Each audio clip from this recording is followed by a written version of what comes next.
Get ready for the return of Dark Betty, Chuck, and more, all courtesy of Jughead's birthday on the latest episode of Riverdale, which I'm breaking down right here on What Happened. What's up, you lovely people? Lisa here, and welcome back to another one of my recap shows tonight, all about episode 10 of Riverdale, titled The Lost Weekend. Now, this episode's quite a doozy. So as we start the episode, Fred's getting ready to head out of town to see Archie's mom in order to finalize the divorce papers.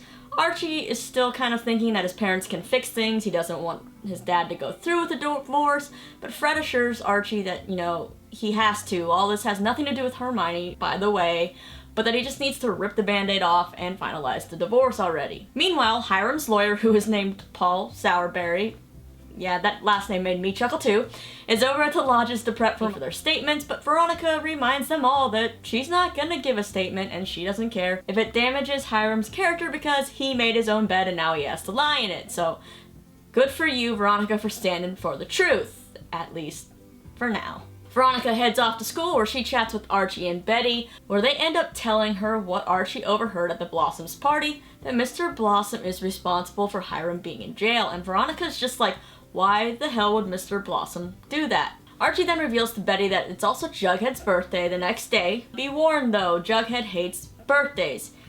Archie says the two of them usually go on a double feature date at the local theater, but since Betty's now his girlfriend, he thinks that she should go because he doesn't want to be a third wheel. And then Betty says, you should come, it'll be like the old times. And Archie responds, yeah, like the Three Musketeers. And Betty responds saying, no, like the Four Musketeers. And it's kind of like, okay, Betty, who is this fourth musketeer you're talking about? You said like old times, so it can't be Veronica because she's new to town, and Jughead really doesn't have many friends. Was it Polly? Was it Jellybean? Did you have another friend we didn't know about? Also, you've known Jughead this long, how did you not know it was his birthday? Then again, I don't really tell people when my birthday is, and I think a lot of people that I've known for years don't know when mine is, so I guess it is possible. Moving on, Betty is now taking it upon herself to make Jughead's birthday special, so she calls up FP, asking if he will come to the movies and dinner with them. Well, FP ends up telling Betty that if there's one thing Jughead hates more than surprises, it's his birthday, and I'm sitting here through this episode starting to think that Jughead and I are becoming soulmates in every episode because same Jughead. Same. FP then reveals to Betty that Jughead has never actually had a birthday party and the best gift he could give his son is to stay away. But unfortunately, that puts the idea in Betty's head that she should throw Jughead the best party ever. Now we head to the school cafeteria where stuff always goes down. We get a bunch of awkward glances between Archie and Val, and it's like, come on Archie, just get over it, she dumped your ass. And at the table, Betty reveals to Veronica, Archie, and Kevin that she wants to have kind of a low-key birthday party for Jughead, and everyone seems to be on board except Archie because he, once again, knows how much Jughead hates birthdays. Kevin's kind of like, oh, that's just what people say, but they never mean it, and Archie's like, no, trust me, Jughead means this. Betty then says, it's just gonna be a small party, inner circle only, and then all of a sudden, cue the slow motion walk because Chuck has returned.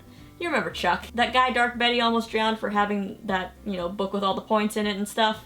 Yeah. So while Chuck is slow motion walking his way into the cafeteria, Betty's having her Dark Betty flashbacks, and at this point, I'm just thankful for Kevin because these episodes can get pretty dark, and Kevin's just always a beam of light, and he hilariously just says, holy Chuck, I think his lats got bigger. Not that I care, because he's evil incarnate. And it's like, Kevin, please just never change. Anyway, Chuck goes and sits down at Ethel's table, and Betty is not happy, immediately gets up and goes to the table and tells Chuck to leave Ethel alone. Chuck's just like, yo, calm down, girl. I'm just trying to apologize over here. You don't have to go all Dark Betty on me. Uh-oh. Chuck, don't you know that might be a trigger?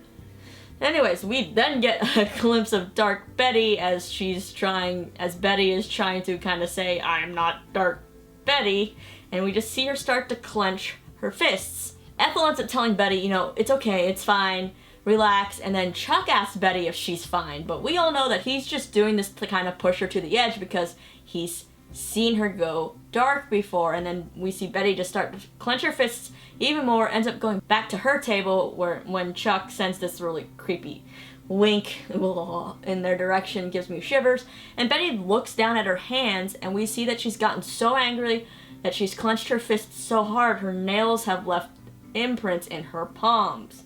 Moving on, Betty is still trying to work her magic with FP to get him to come to Jughead's birthday, so she shows up at Fred's office to surprise FP and then invites him over to Archie's for Jughead's party.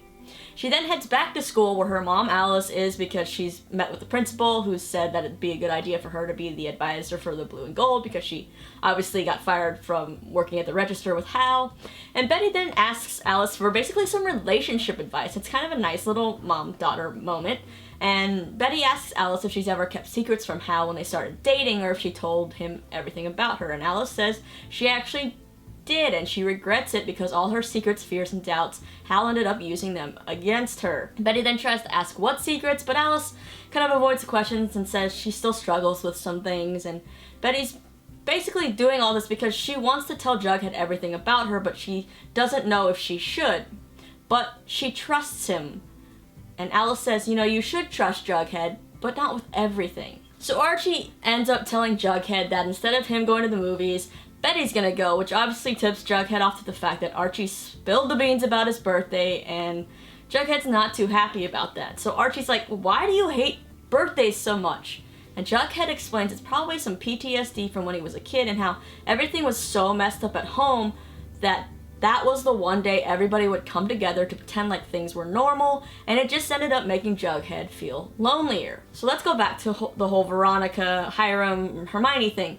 Now that Veronica has learned from Archie and Betty that Mr. Blossom may have had something to do with her dad being in jail, she's kind of put on her sleuth glasses, gone home, and dug into her dad's files, which she has now shown to Hermione. She's basically found out that for 75 years, Blossom Maple Farms have been paying Lodge Industries, but those payments stopped about 5 months ago when Hiram went to jail. Now, we don't know exactly why Blossom Farms have been paying Lodge Industries, but hopefully we learn that out by the end of the season. But Veronica says, if Mr. Blossom wanted to implicate Hiram to get out of making these payments, and if Mr. Blossom did orchestrate the arrest, could maybe Hiram have had something to do with Jason's murder as payback?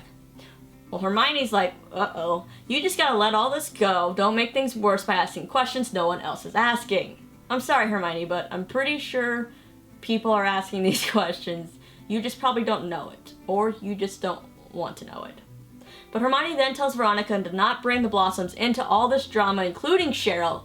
But Veronica, that's exactly what she's going to do. So Veronica ends up getting out some of her aggression towards Cheryl in the typical teen drama movie TV show way, with a dance-off.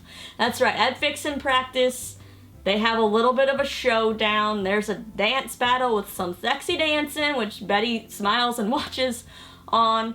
And then the girls in the Vixens vote, and they basically vote that Veronica is the winner and should be up front, and this definitely does not make Cheryl happy, and when Cheryl is not happy, bad things happen. So what does she do next? She schemes and ruins someone else's day, of course. So we see Cheryl walk into Pop's, and she approaches someone. She says, I know you're the worst, but our arch nemesis, Betty and Veronica, will be at Archie's house later for a party, so let's just team up for some destruction. And then you pan out and you see she's talking to that dick Chuck, and he's got this evil grin on his face. Now Veronica also continues to do what Hermione has told her not to do, so she goes to Lawyer Sourberry with all her thoughts and theories about everything that's happening, and she says that she's now less inclined to give a statement to help her dad. And that's when Mr. Sourberry pulls out a letter from Hiram, and it says that if Veronica does not testify, Hermione will be drawn into all this mess, and Hermione's not as innocent as Veronica believes. Hiram then tells her to think carefully about her next move because the rest of her life and Hermione's will be decided by it. Ugh. Hiram, we haven't even seen your face yet, and I already hate you so much. You're so controlling, even from jail. How do you have this power over everybody? Alright, well, since it's now Jughead's birthday, he and Betty are at the movies, and he tries to ask her what happened with Chuck that night, and then Betty's like, well, I can't tell you because Veronica wanted to keep this all under wraps, but of course we all know the truth, and that truth will eventually come out. Jughead then tells, Betty he just didn't take her for an American Werewolf in Paris type of girl, and Betty laughs and says, that's where you're wrong. She says she's all about the beast within. Does that have anything to do with Dark Betty? While Jughead and Betty are at the movies, Archie, Kevin, Joaquin, and Ethel are waiting at the house to surprise Jughead. I didn't know Ethel was part of Jughead's inner circle now, but that's nice. They think that Jughead is coming, so they all yell surprise, and in walks a really pissed off Veronica, but this moment in the show just made me think of this. We wasted the good surprise on you. Alright. So Veronica ends up telling Kevin about all her parental issues, the meeting, and how she thinks maybe her dad had something to do with Jason's murder. And of course, Joaquin overhears all of this, and we know he's into some shady stuff with FP. And then Veronica goes off to the liquor cabinet where Archie's actually already been because he is already drunk. And Jughead walks in, notices that Archie is drunk, and now things are just gonna go crazy. Jughead asks where Betty went, and then we see Betty emerge with a really cool burger cake, which I kind of want, and she starts singing happy birthday to Jughead, and it's kind of a strange scene because she's all happy singing on this close-up and Jughead's just like terrified. And when she's done singing, Jughead just says, well, that was haunting. I don't know if that's the right compliment to give your girlfriend after she's sung to you, but Jughead is special. So Jughead continues to say over and over how much he hates his birthday, and it's kind of like, yeah, we get the point there, Jughead. But he says he wishes it was just him and Betty, or at least him, Betty, and Archie celebrating the birthday. He doesn't even consider Veronica and Kevin part of his inner circle. Ouch. We then go to the kitchen where we see Veronica and Archie having a moment, sharing their awful parent stories, and they hug, and that's when Jughead and Betty walk in, everything like that. Betty asks Jughead if he's okay, and then Jughead says, you know, I'm not wired to be normal, I don't like this. And that's when the real party begins, because this is when Cheryl, Moose, Chuck, and a ton of people from the school show up at the party with a bunch of kegs. This causes Jughead to run off to the garage where he goes to hide. Then Archie barges in, whining about Val again, and Jughead tells Archie, you know, you were supposed to ensure this didn't happen. And Archie's like, well, it wasn't me this time. It was Betty, and you're her boyfriend, so get used to people doing kind of nice things for you. That's when FP shows up with a present, and Jughead's like, what are you doing here? Did Betty call you? And FP says, yeah, she called me. When she wants what she wants, she is very persistent. She gets it. And now Jughead's really being pushed to his breaking point. Back in the house, Kevin and Joaquin are making out when Kevin asks Joaquin if he's ever been down to Sweetwater River, and Joaquin's kind of like, doesn't really answer, and turns the question back on Kevin saying, have you? And Kevin's like, oh, a few times.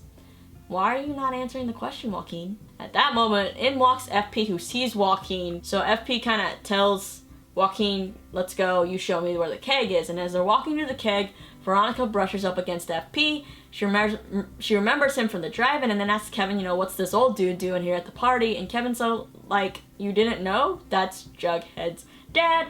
And as Veronica put it, oh, how the plot thickens. I honestly kind of forgot that Veronica didn't know who Jughead's dad was, because I feel like now everyone knows who Jughead's dad is. Betty and Chuck end up having another run in the kitchen, where of course it starts off with Chuck having his shirt off, wiping sweat off his abs, and I got distracted. Back to the point of this video. Chuck tells Betty that he saw the real Betty that night, Dark Betty, and this just of course angers Betty even more. She slaps him in the face, but you know what he does when she leaves? He just gets that big stupid ass smile on his face again. So now FP and Joaquin are talking in Archie's room, and Joaquin tells him that Veronica thinks Hiram might be connected to Jason's murder, and FP's like, that's not good since I have business with Hiram. FP then says, you know what, keep an ear out, keep an eye on these kids. You know, these kids seem to know a lot more than the sheriff. Thank you, FP. Someone is finally pointing this out. What the hell is Sheriff Keller doing this whole time?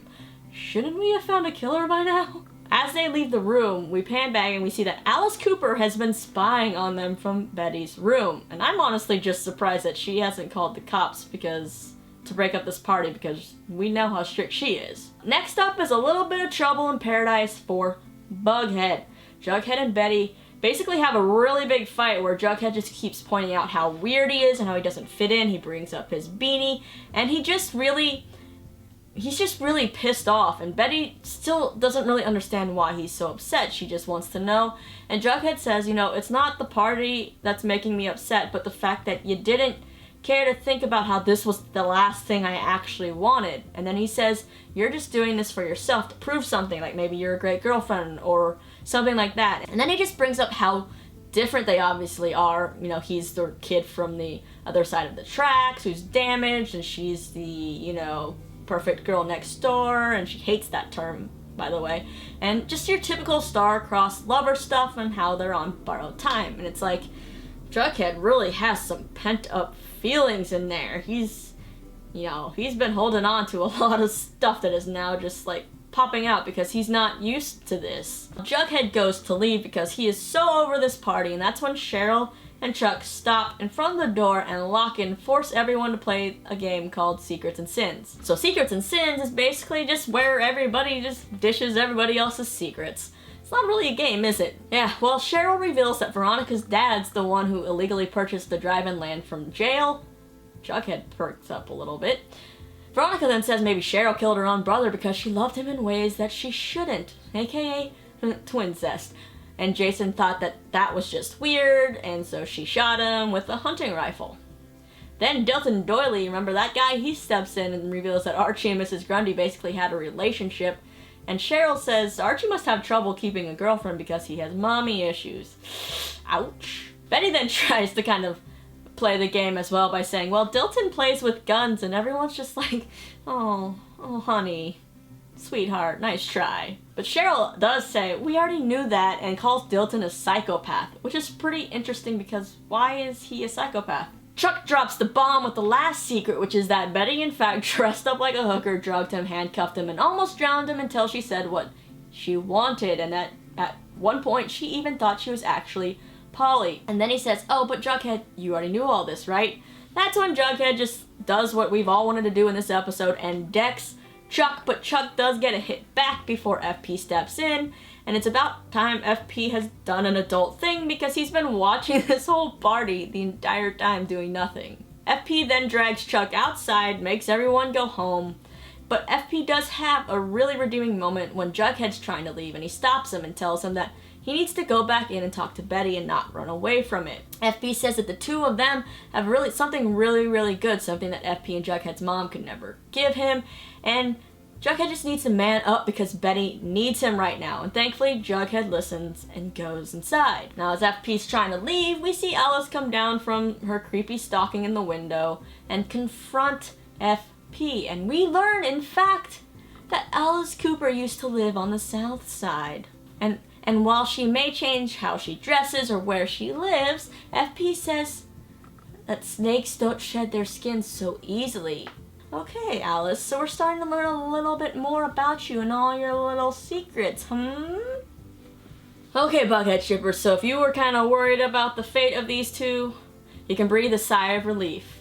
Jughead and Betty end up going to Pop's, and they make up. We see Jughead without his beanie, which doesn't happen very often, and he apologizes and explains that he kind of short-circuits when people do nice things for him because he's scared of being rejected for being himself, and once again, I'm feeling you on that stuff, Jughead. And then Betty, it's her turn to confess, so she tells him that she just has this darkness in her that's overwhelming sometimes. She doesn't know where it comes from, and it makes her do crazy things, and then she shows him her hands with all, you know, the nail marks dug into it. And then Jughead is just, it's actually making me start to like Bughead a little bit more, and he just grabs her hands and kisses it, and all is well again in Bughead land. Now that everybody has gone home, Archie and Veronica are the only two left at the house, and once again, they begin to spill all their parental problems and woes and all the sappy stuff, which makes them actually bond together, and Archie's kind of wondering what would have happened if he would have gone with his mom instead, and then Veronica's like, oh, then we wouldn't have met, whatever. All this ends up leading to them making out, hooking up, whatever you kids call it these days. And then we see Veronica wake up in Archie's bed, and she's kind of a little bit confused, but she looks over, and we see Archie just passed out on Jughead's air mattress. She sweetly gives him a little kiss on the forehead, and then walks downstairs kind of smiling, so she knows what happened, she's happy, and Jughead's sitting down there, just in his chair, like, in the dark, just being like, huh.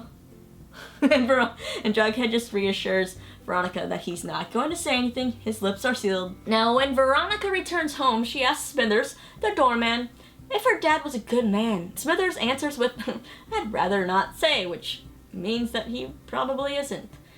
Then Veronica asks if Hermione is good, and Smithers says good, no doubt.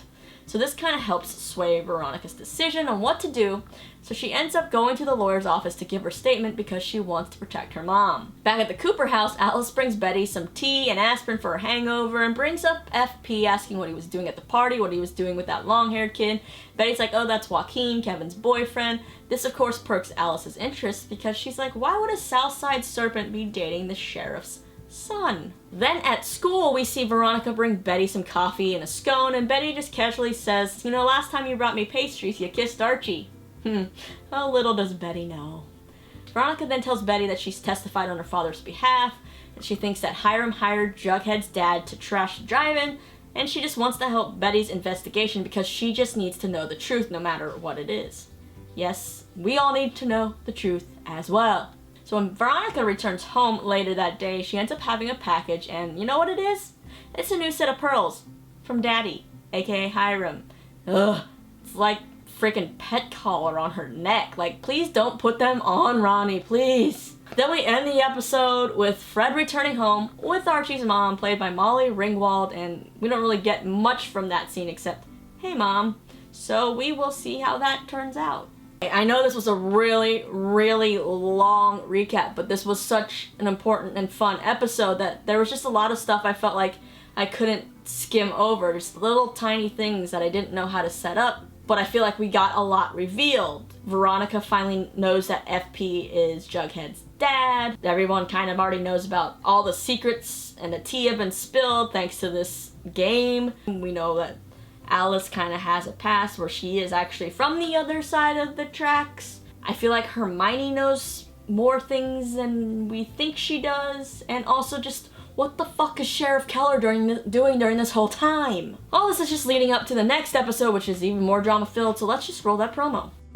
Did you find something? Not yet, but they're definitely hiding things. Jughead could get dragged into something very messy. You all lied to me?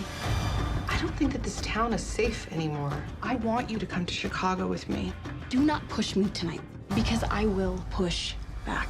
If you think those babies guarantee your safety, You're in for a rude awakening. Okay, so much happened in that promo. Cheryl's going after Polly.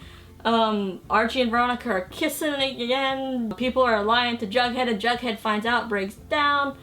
Archie's mom doesn't think the town is safe, and what, Mr. Blossom's not actually a redhead? Yeah, crazy, right? What other lies do they have? I don't know, I'm exhausted, but what did you think of this latest episode of Riverdale and all these new little reveals? You know, what's gonna happen now that all these secrets are out? What's going on with Archie's mom? What's going on with FP and Alice's history? Will we ever get more Dark Betty, because she's kind of fun?